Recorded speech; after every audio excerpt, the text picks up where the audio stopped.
Tidak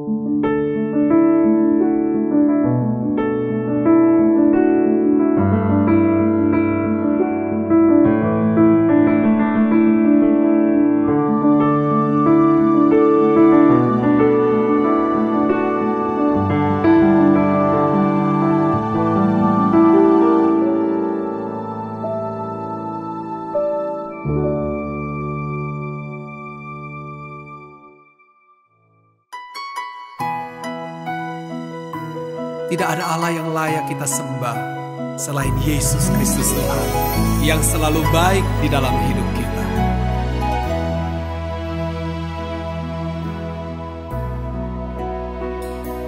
Kau Tuhan yang pulihkanku,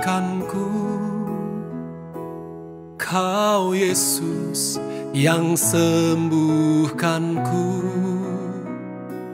Kau sanggup limpahkan kebutuhanku. Yesus, Kau baik bagiku.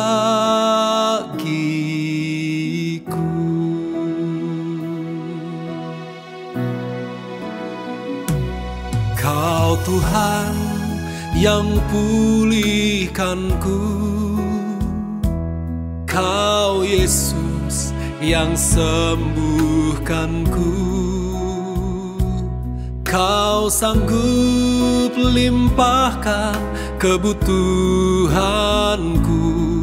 Yesus, Kau baik bagiku.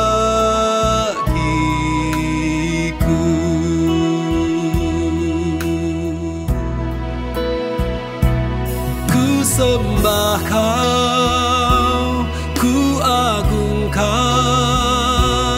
Kau ajaib dalam hidupku. Ku sembah Kau, ku agungkan, Yesus Kau jawab aku.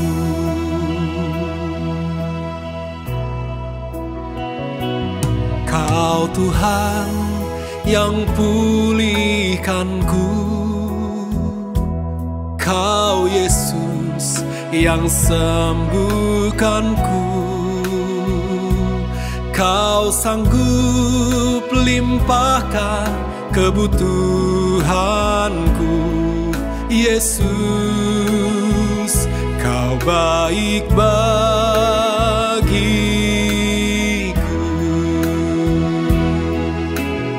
Oh, ku sembah Kau, ku agungkan, Kau ajaib dalam hidupku. Ku sembah Kau, ku agungkan, Yesus Kau jawab aku. Oh,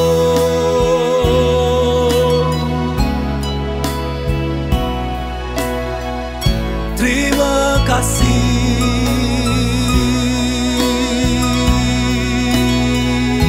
Yesus yang baik.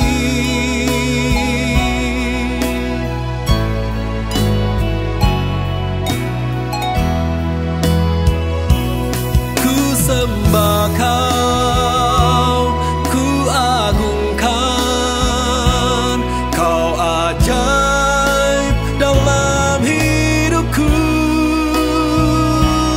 Ku sembah Kau, ku agungkan, Yesus Kau jawab aku. Yesus Kau jawab aku. Yesus Kau jawab aku.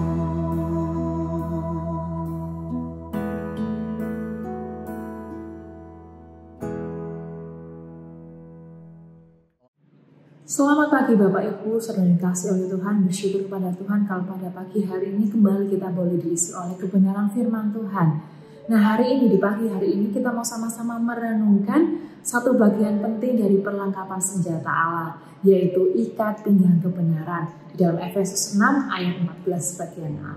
Nah, di pasal ini Rasul Paulus mengajarkan bahwa untuk menghadapi peperangan rohani kita harus berdiri tegap dan mulai dengan mengenakan kebenaran sebagai ikat pinggang kita. Nah, bayangkan seorang prajurit Roma. Ikat pinggang yang digunakan itu bukan hanya sekedar aksesoris saja, tetapi bagian penting yang menyatukan seluruh perlengkapan. Menopang pedang, menjaga jubah tetap rapi, dan memberi kebebasan dalam bergerak. Nah, apa itu ikat pinggang kebenaran? Dalam konteks Alkitab, kebenaran merujuk pada dua hal. Nah, yang pertama, kebenaran objektif. Kebenaran firman Tuhan itu sendiri. Yohanes 17 ayat yang ke-17 dikatakan, firman-Mu adalah kebenaran. Nah, kebenaran yang kedua adalah kebenaran subjektif. Hidup dalam kejujuran, hidup dalam integritas, hidup dalam keselarasan dengan kehendak Allah. Nah, mengapa kebenaran disebut sebagai ikat pinggang? Karena kebenaran menjadi dasar dan penopang dari semua perlengkapan rohani lainnya. Tanpa kebenaran, hidup kekristenan kita akan longgar. Hidup kekristenan kita akan sangat-sangat tidak siap menghadapi segala sesuatu.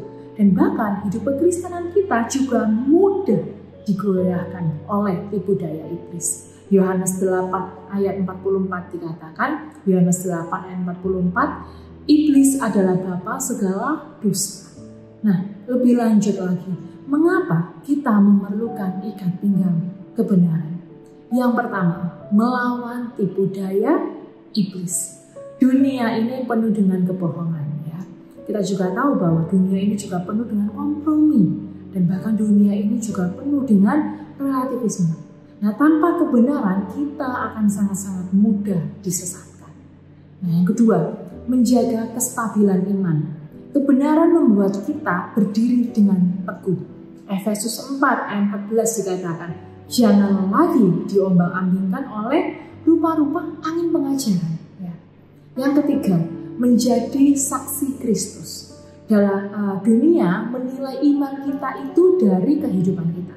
Nah, jika kita hidup penuh dengan integritas, hidup kita dipenuhi dengan kebenaran, kita akan memuliakan Tuhan. Matius 5 ayat 16 dikatakan, demikianlah hendaknya terangmu bercahaya di depan orang, supaya mereka melihat perbuatanmu yang baik dan memuliakan Bapamu yang di surga. Nah, sebagai pengaplikasian dalam kehidupan kita sehari-hari, ada 3 hal yang mau saya bagikan pada pagi hari ini. Yang pertama, Bapak Ibu yang dikasihi oleh Tuhan, isi diri kita dengan firman Tuhan tentu saja. Dan isi kehidupan kita itu dengan firman tidak hanya sewaktu-waktu ketika kita bisa, tapi justru setiap hari kita perlu mengisi diri kita dengan firman. Jadikan firman Tuhan itu sebagai standar kebenaran. Ya, kita sering mendengar banyak orang memiliki kebenaran, ya, memiliki prinsip dan sebagainya. Tapi sebagai anak Tuhan, kita mau jadikan firman itu sebagai standar kebenaran. Mazmur 119 ayat 105 dikatakan, firman-Mu adalah pelita bagi kakiku. Nah, yang kedua, Bapak Ibu, hidup dalam kejujuran dan integritas. Ya, di rumah, tidak hanya di rumah tentu saja, di tempat kerja kita, bahkan tempat kita melayani di gereja, tempat pelayanan kita harus hidup dalam kejujuran dan integritas. Nah, sebagai contoh lebih lagi, kita boleh sama-sama belajar untuk kita tidak curang ya, dalam pekerjaan kita. Ketika mungkin kita melihat rekan kerja kita bisa curang ini, berbuat itu, tapi kita tidak akan melakukan itu. Kita punya standar kebenaran, ya, dan kita juga mau berkata benar walaupun hal itu sulit. Ya. Kita mau belajar, ya, tidak hanya dipenuhi dengan kebenaran firman Tuhan, tapi kita juga mau belajar mempraktekkan itu, berkata mengenai hal yang benar walaupun itu sulit. Yang ketiga, kita mau menolak kompromi dengan kebohongan kecil, ya. Kita mau menolak kompromi dengan kebohongan kecil yang kelihatannya sepele.